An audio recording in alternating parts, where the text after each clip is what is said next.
watching Morning at NTV.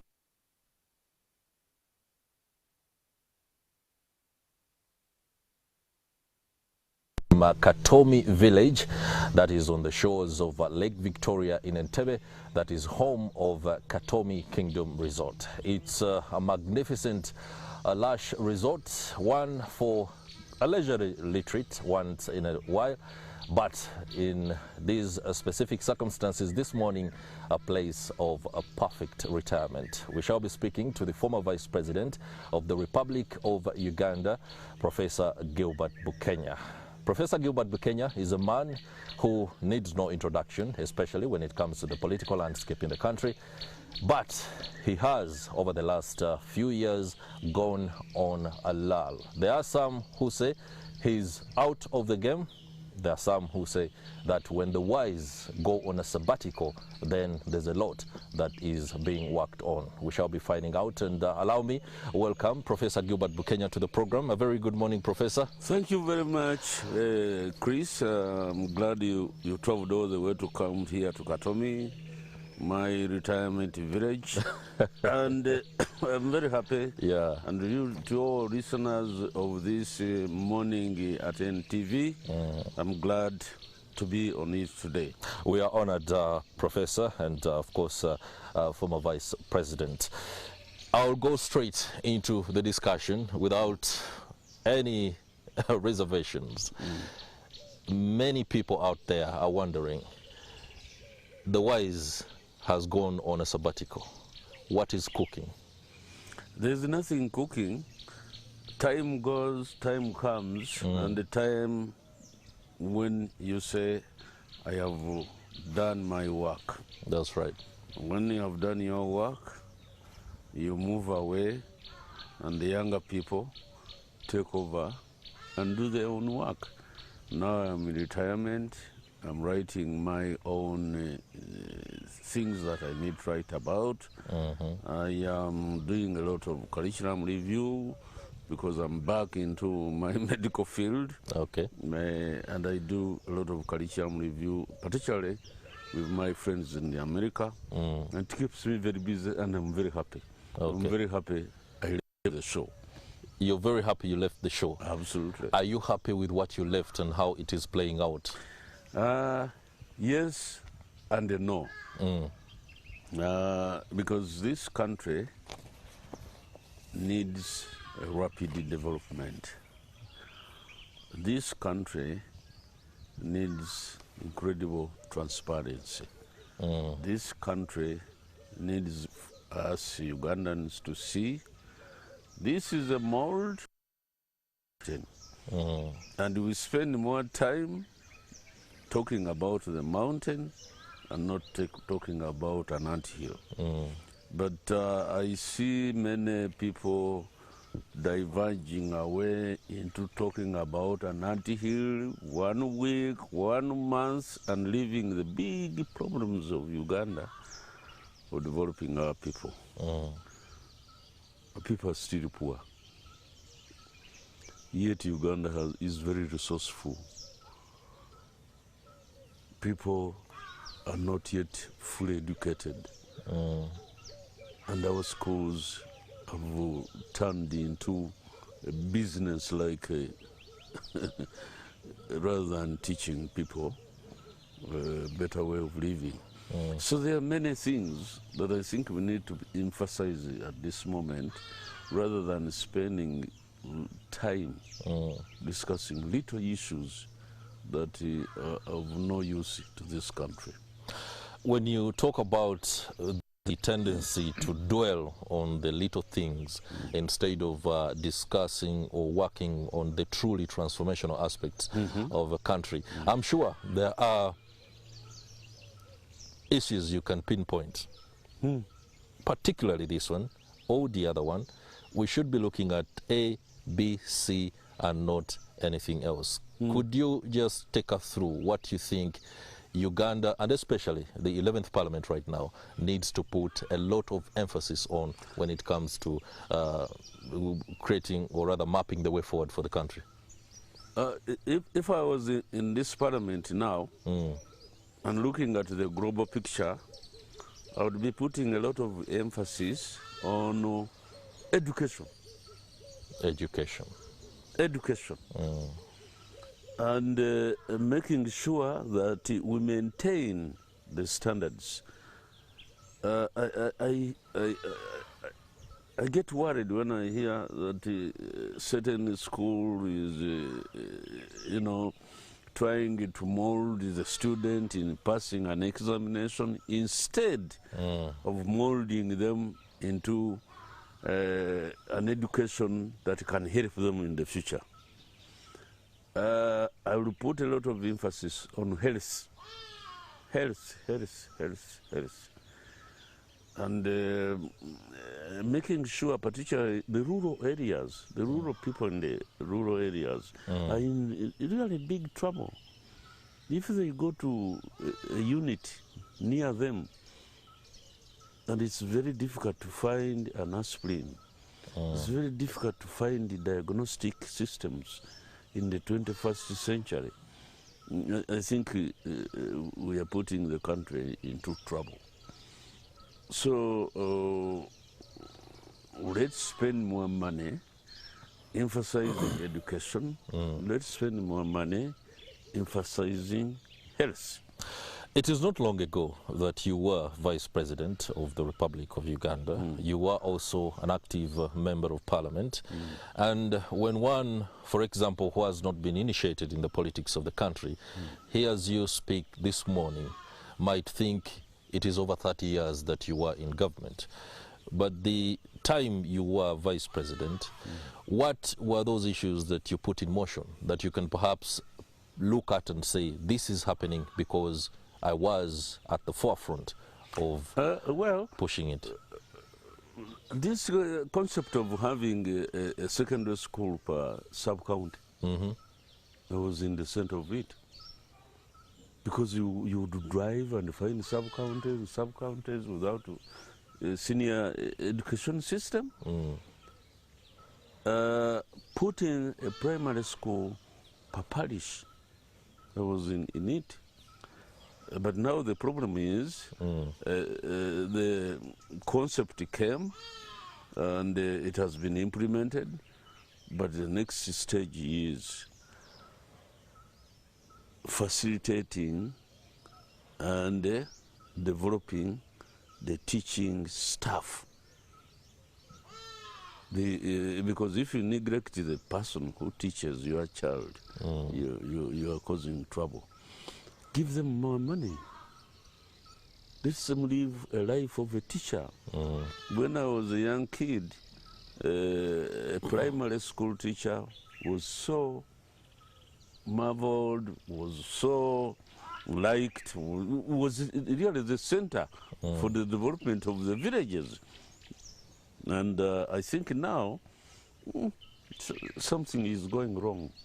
What is that? You have the capacity to understand what is going on behind the scenes a little more than an average Chris Higenyi. What is going on? No, Chris. I am an average Chris, so don't call absolutely me. Not. Because you see, I hear a lot of agitation in our education sector. Teachers' pay is very little. And what can we do to improve their payment? Facilities around his education. Because if you want to do a good job, you must have a good office, you must have all the necessities that make you do a good job. There should be access to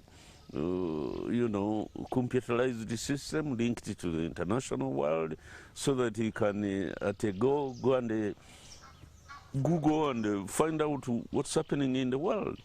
Let's keep it there. The president has been very unequivocal in his approach to how he's going to solve the problems in the education sector, with dealing first with the issue of salaries. He says sciences ought to be given all the attention that the science sector, departments, professions need.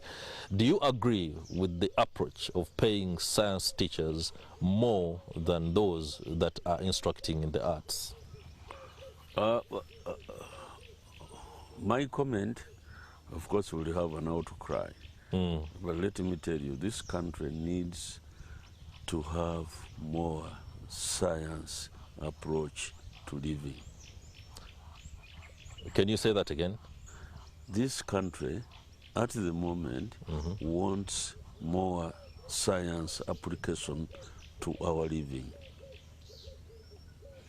Industrialization, we need science. And if you industrialize, you create jobs.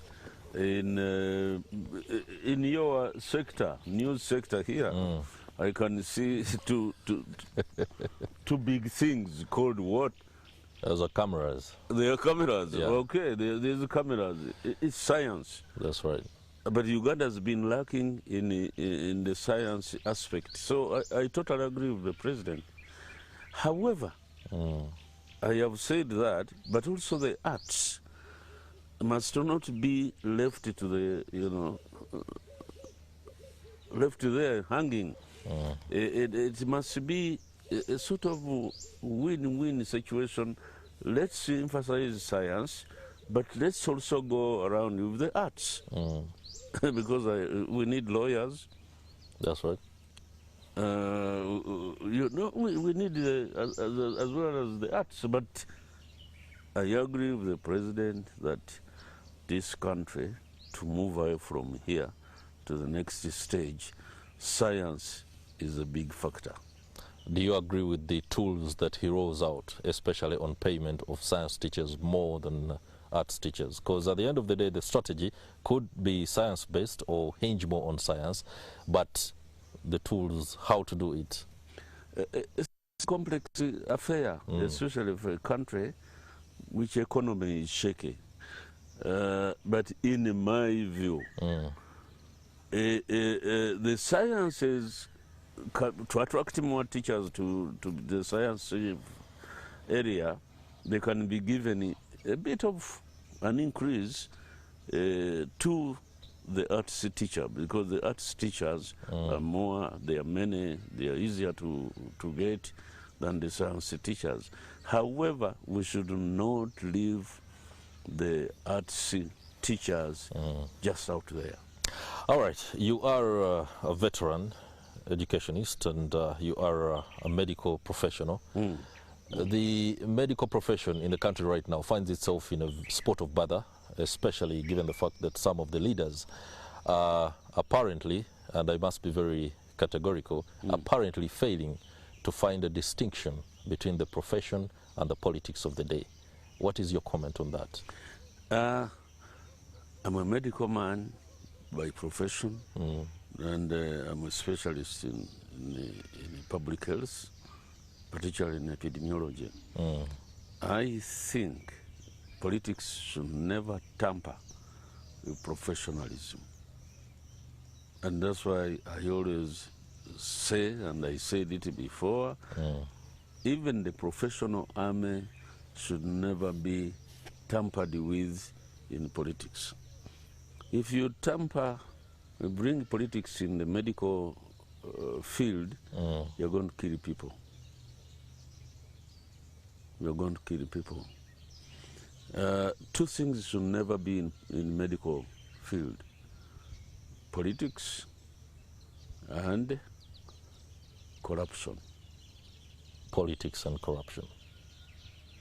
If you corrupt a doctor, you're going to cause trouble to a patient. If you over-politicize a medical professional, you divert them away from concentrating on managing a Ugandan patient. This does not mean that if I'm a doctor, I cannot cross the road and do politics. You can, but you go and cross the road and do your politics. Don't mix politics within the profession itself. I can see Uganda sliding a bit into that area. for example, intimidating medical doctors, and then the medical doctors go away, and we are left with, you know, nobody. I think we should be attracting back the medical people, and the professionals should be strengthened, particularly the association of doctors. So that's my view. Have you, in your position as an eminent citizen, been approached by any of the actors for consultation on what can be done, especially when it comes to resolving some of the challenges that the medical profession is facing? The ones that somebody out there could say compel them to want to show sides? It's just the problem, Chris. We have a problem in Buganda here, that a kid in his or her home, his capacity is not noticed than a kid in that home being noticed by a neighbor. Okay. I do a lot of consultancy in Nigeria. I teach a lot of epidemiology in Nigeria. I am a board of trustee to the American University of Nigeria. And even when they had some trouble with Ebola, they invited me. That is in West Africa, that outbreak. Absolutely. Yeah. And I went, and I did a lot of work there. Are you suggesting you've not been consulted at any one point on the outbreak in Uganda, especially that of Ebola, or even the COVID pandemic? Nope. Nope. Are you so out of touch with the powers that be that you are left on the periphery? Well, I'm not left on the periphery. I'm not complaining. I go outside there and earn my dollars, so I don't complain. Because here you will give me your shilling, and it will not take me very far. But I think the Ugandan people, particularly in our profession, particularly the Minister of Health, should use as much as possible local capacities. Okay. Local capacity. Local capacities. Why do you have to hire somebody from Brazil? I'm not saying somebody they've hired to come to help Brazil, us on a Ugandan problem. I'm just emphasizing. Yeah. But why do you hire somebody from Brazil to come and do a work in a country he doesn't know, where the mosquitoes is not used to, and you have a Ugandan who has the same capacity, and perhaps they studied with that person you are employing from Brazil, and giving him a lot of money. When you have your local capacity, why don't you build your local capacity? What do you think is the problem? Is it a machination of the officials at the top, or it is institutionally strategized as that? I don't know. You don't know. And I don't want to answer that. All right. Allow me bring you into another aspect. You are a member of the governing National Resistance Movement. You haven't been heard on issues that the party is grappling with, or even the milestones it could be registering. Why? You don't want to know? No. I want to know, because when the NRM party was being formed, I was in the center point. It was formed as a mass party for our local people. And why was that brought in as a mass party? To help the local population develop much faster. But what happened with time, people started fighting each other within the party. They started getting crews. This group is fighting that group. This group is fighting this group, and turning a party into a money-making institution. And they killed it. You're saying the national resistance movement is dead? It's dying. If President Museveni moves off, the party is gone, because it has no fundamentals for looking at issues that affect the country. When you were vice president and still very active when it came to the decision-making processes within the governing party, we didn't hear you speak about the issues or even the contradictions, the intrigue within the party that you are now espousing. No, were you just comfortable that you couldn't talk about it, and now that you are free you can? No, we did. No, we did. What? We did. Bring us up to speed with some of the I'll tell you very vocal aspects that you came up with. I'll tell you, for example, for me, my strategy was bringing as many people as possible in our party. If I have somebody who is good and is on the opposition, I bring him in. It took me a bit of time to bring in the late Maria Mutagambwa. She was very effective when she came in from DP. And I think that's what the party should be doing, not trying to isolate other people, but bringing in more people. You know, I look at the way the party, our party, is saying, no, I don't want to touch that nope person, no. How many DPs did we bring into NRM? Okay. Professor, we're going to have to go for a short break, but this conversation continues. When we return, I'll be asking you something connected to that and a little bit more when it comes to the young Turks and the old guard within the governing national resistance movement. You are watching Morning at NTV, and we are coming to you live from the Katomi Kingdom Resort in Katomi Village here in Entebbe, and the discussion is with the former Vice President, Professor Gilbert Bukenya. We shall be right back. Do stay with us.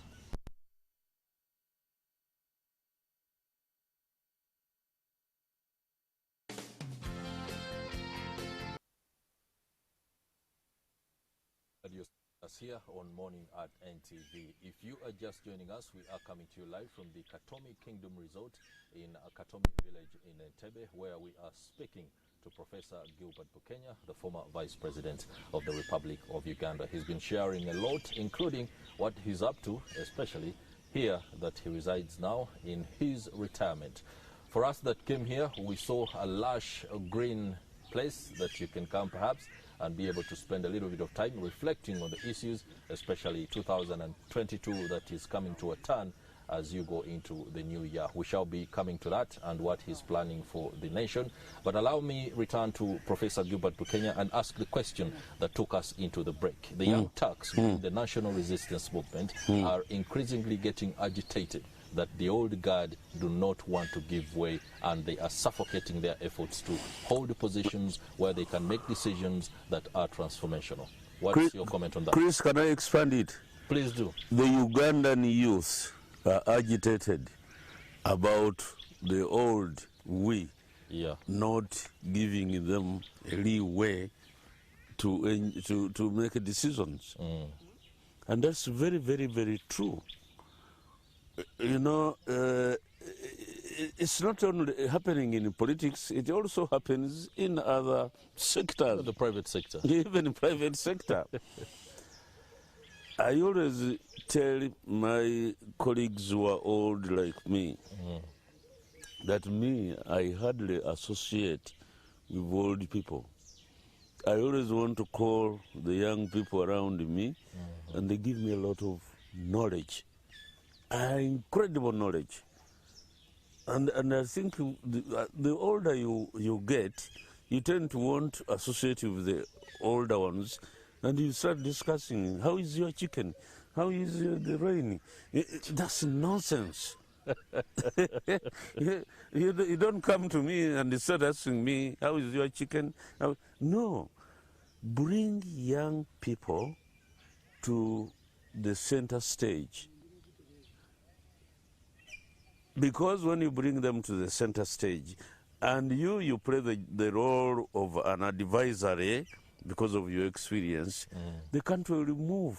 In fact, I don't see why someone should be sitting in a position in NRM for 40 years. No.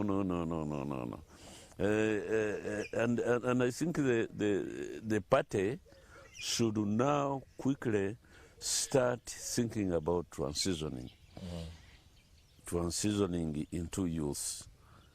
And the way to do it is very, very simple. Start testing them. Give them a testy dose and see if they can do the job.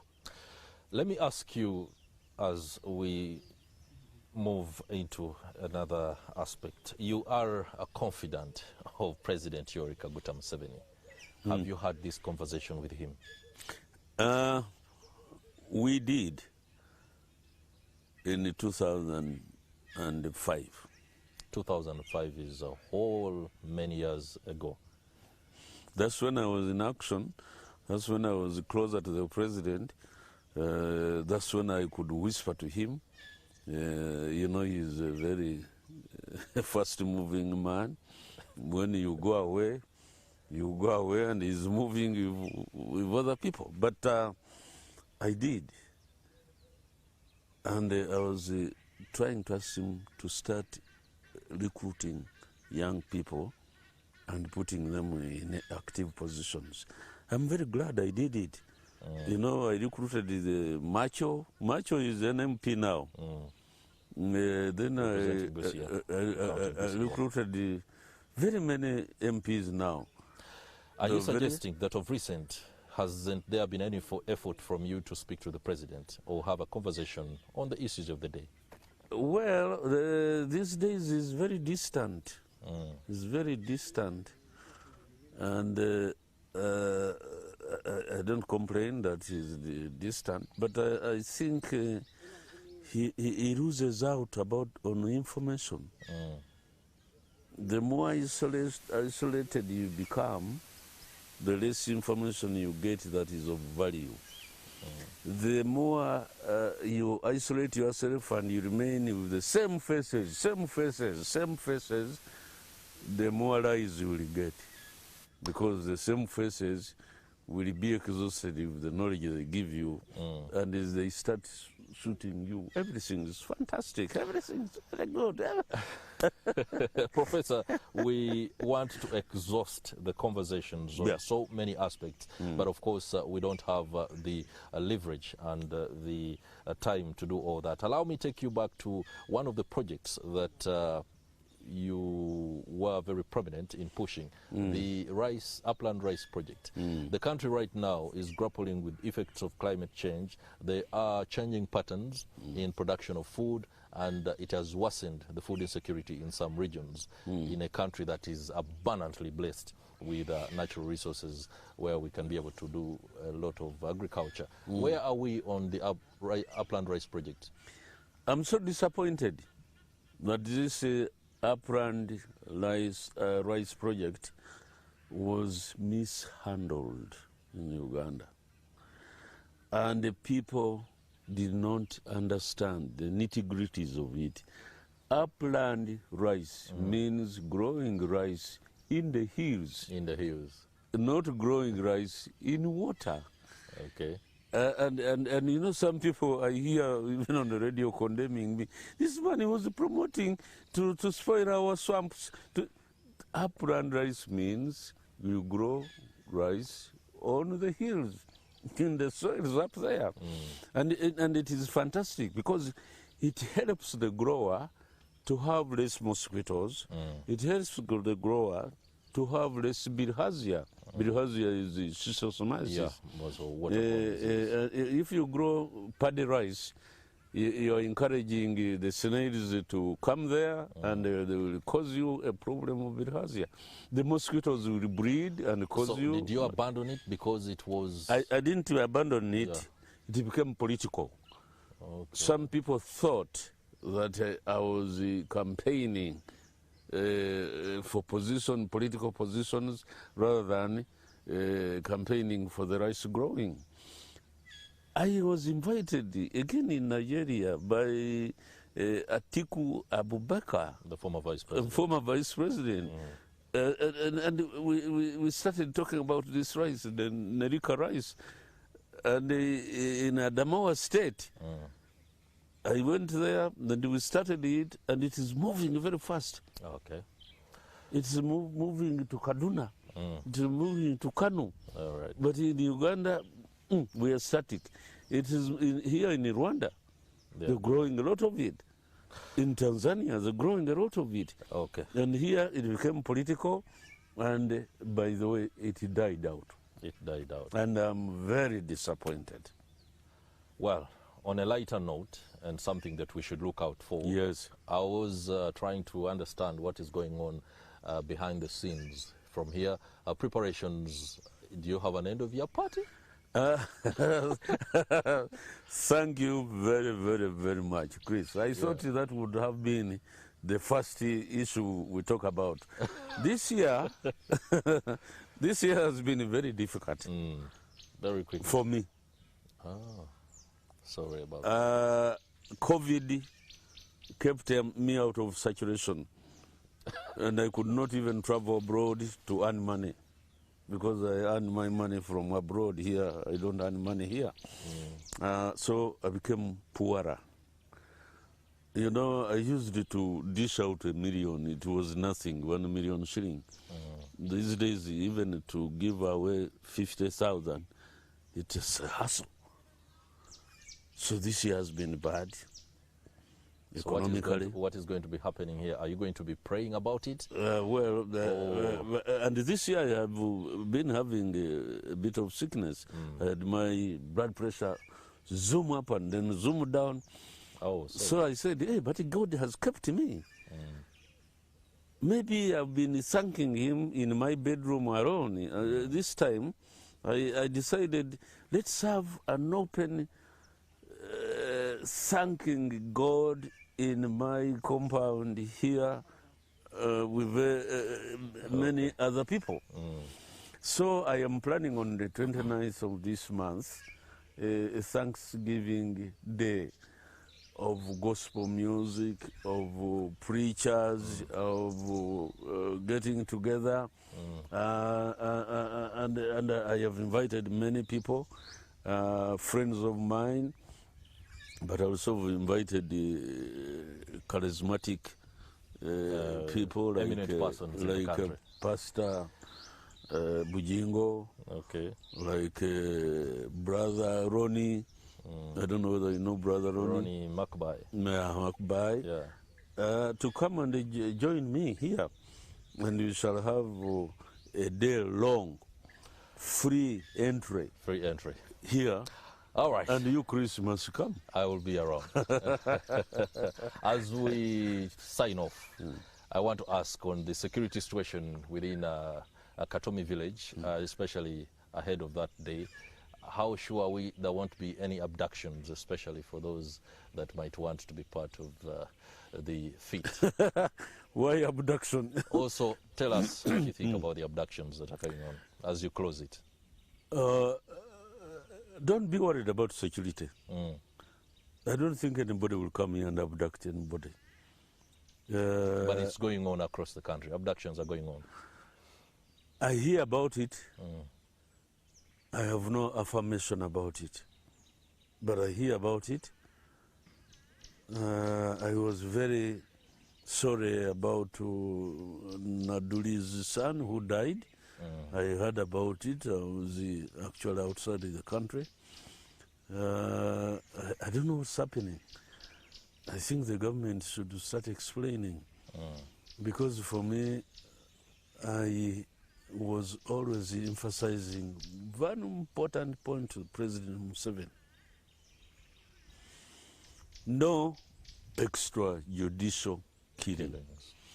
No extrajudicial punishment. If you find me on the road and start beating me up, that's extrajudicial punishment. Don't. We condemn the Amin for having these big vehicles, Toyota, which were called UVS or UVS, something like that, for taking people in the boot. I don't want to see it in the 21st century. No, it should never, never, never even be dreamed of. There's something going wrong. Something going wrong, and all Ugandans must fight it, because we don't want any extrajudicial punishment or killings. Professor Gilbert Bukenya, many thanks for the insights and perspective on what's happening in the country, and also sharing with us the story of your seemingly perfect retirement at Katomi Kingdom Resort. That will do it for Morning at NTV this Thursday, the 22nd day of December 2022. Of course, on behalf of the team that has put this together, and on behalf of those that are back at the studio, I'm Chris Higenyi, wishing you a lovely day. I'll see you tomorrow.